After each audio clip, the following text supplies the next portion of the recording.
আর মাত্র 17 দিন বাকি দুর্গাপুজোর। আর এই দুর্গাপূজাকে কেন্দ্র করে ব্যস্ততা লক্ষ্য করা যাচ্ছে বিভিন্ন শিল্পী মহলে, যার অন্যতম হলো শোলা শিল্পীরা। এবছর রঙিন শোলা শিল্পের কারুকার্য নিয়ে ঝুঁকেছেন ওই শোলা শিল্পীরা। তার কারণ বিভিন্ন বারোয়ারি দুর্গাপূজা কমিটির কর্মকর্তারা রং বেরঙের শোলা শিল্পের চাহিদা বাড়াচ্ছেন। আসলে দেবী প্রতিমার সাজসজ্জার সৌন্দর্যের চমক বাড়াতে শোলা শিল্পের প্রতি মনোযোগ বাড়িয়ে তোলার আগ্রহ দেখাতে চাইছেন শোলা শিল্পীরা। আস্তে আস্তে শোলার কাজের চাহিদাও বাড়ছে পুজো কমিটিগুলির মধ্যে। তবে এবার মালদার শোলা শিল্পীরা জানান, বায়না মিলেছে সাদামাঠা শোলার কাজ নিয়ে নয়, বদলে শোলা শিল্পের রঙিন কাজ নিয়ে। ইতিমধ্যেই মালদার ইংরেজবাজার ব্লকের কোতোয়ালি গ্রাম পঞ্চায়েত এলাকায় বেশ কিছু শোলা শিল্পী তাদের প্রতিমাতে রূপারোপ করতে রঙিন সাজসজ্জায় দেবী কাঠামো তৈরি করতে শুরু করেছেন। প্রতি বছর পুজোর মরশুমে ব্যস্ততা লক্ষ্য করা যায় এখানকার শোলা শিল্পীদের মধ্যে। তবে এবার রঙিন শোলা শিল্পের চাহিদা অনেকখানি বেড়ে উঠেছে পুজো উদ্যোক্তাদের মধ্যে। মালদায় ছড়িয়ে ছিটিয়ে থাকা শোলা শিল্পীরা চাইছেন রাজ্য সরকার উদ্যোগ নিয়ে এই শিল্পকে বাঁচিয়ে রাখার জন্য কর্মশালার ব্যবস্থা করুক। এই শিল্পের সঙ্গে যুক্ত থাকা শোলা শিল্পীদের জন্য বিভিন্ন ব্যাংক থেকে লোন নেওয়ার সুবিধে করে দেওয়া হোক। আগামীতে এই শোলা শিল্প মর্যাদার সাথে বেঁচে থাকবে মালদার বুকে। একটা জিনিস মনে রাখা দরকার, সেটা হলো মালদার পাশাপাশি রাজ্যের অনেক জেলায় শোলা শিল্পের কাজ হয়ে থাকে। যেমন হুগলি জেলার ক্ষেত্রেও শোলা শিল্পের কিছু মন্দার বিষয় রয়েছে, কেননা ওই জেলায় কাঁচা শোলার যোগানে খুবই সমস্যা রয়েছে। আর বর্তমান প্রজন্ম পরিস্থিতির কারণে এ কাজে উৎসাহ দেখাচ্ছে না, সেজন্য নতুন করে শোলা শিল্পী তৈরি হচ্ছে না।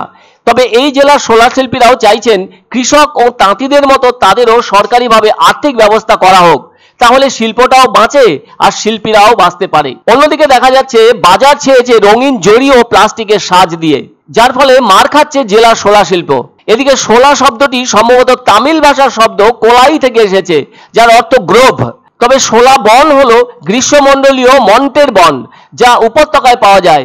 শুধুমাত্র উচ্চ স্থানে ঘূর্ণায়মান তৃণভূমি দ্বারা বিভক্ত। এগুলি শুধুমাত্র দক্ষিণ ভারতে দক্ষিণ পশ্চিম ঘাটে পাওয়া যায়।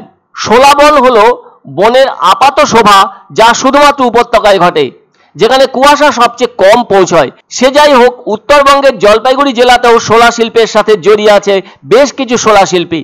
তারাও ভীষণ কষ্ট করে কাজ করছেন। এই শোলা গাছ তো বর্ষাকালীন জলজ উদ্ভিদ। শোলা গাছের মজ্জা অংশটি প্রাচীনকাল থেকেই ব্যবহৃত হয়ে আসছে ভারতের ঐতিহ্যবাহী আলংকারিক শিল্পকর্মে এবং ধর্মীয় ও পূজার উপচারে। এই শোলা আবার দু রকমের হয়ে থাকে, যা কিনা ফুল শোলা বা ভাত শোলা।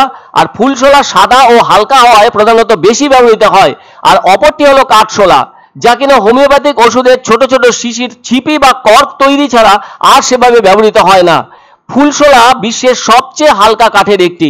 এটি দুধের মতো সাদা বা সামান্য লালচে বা হলুদ আভাযুক্ত হয়।